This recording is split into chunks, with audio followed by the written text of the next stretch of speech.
La présentation de l'agenda du Grimaldi Forum est un moment toujours très attendu en principauté.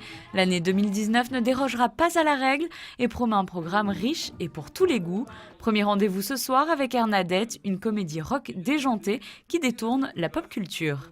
On enchaîne avec beaucoup de choses, encore une fois très variées.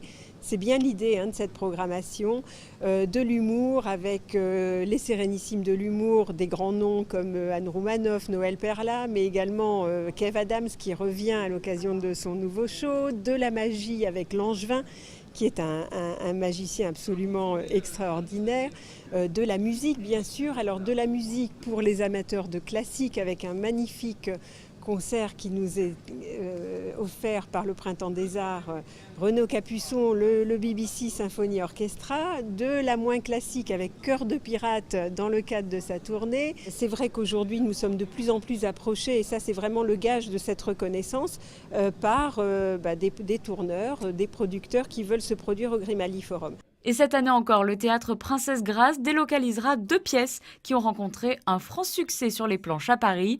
La nouvelle d'Éric Assous avec Richard Berry et Mathilde Seigné le 7 mars, puis Le jeu de l'amour et du hasard de Marivaux avec notamment Vincent de Dienne le 24 avril. Musique, humour, théâtre au programme, sans oublier le grand rendez-vous de l'été.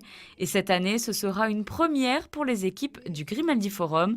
2 impressionnantes expositions seront proposées au public. Un face-à-face d'Ali Chaumet, puisque nous aurons aussi bien l'espace Ravel avec notre exposition d'Ali, une histoire de la peinture, et Chaumet, splendeur des couronnes, qui seront présentées effectivement au même moment pendant cet été. Et dans les 2 cas, la grande spécificité, c'est d'avoir finalement des scénographies qui ont été conçues en interne par le Grimaldi Forum, donc c'est notre grande fierté. Au programme également de ce premier semestre, une nouvelle création de Jean-Christophe Maillot pour les ballets de Monte-Carlo à la fin du mois d'avril. Les danseurs seront également de retour avec la Mégère apprivoisée à la fin du mois de juillet.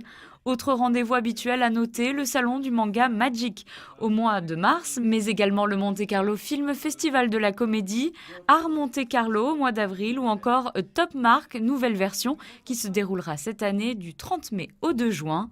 Toutes les dates sont à retrouver sur le site internet du Grimaldi Forum.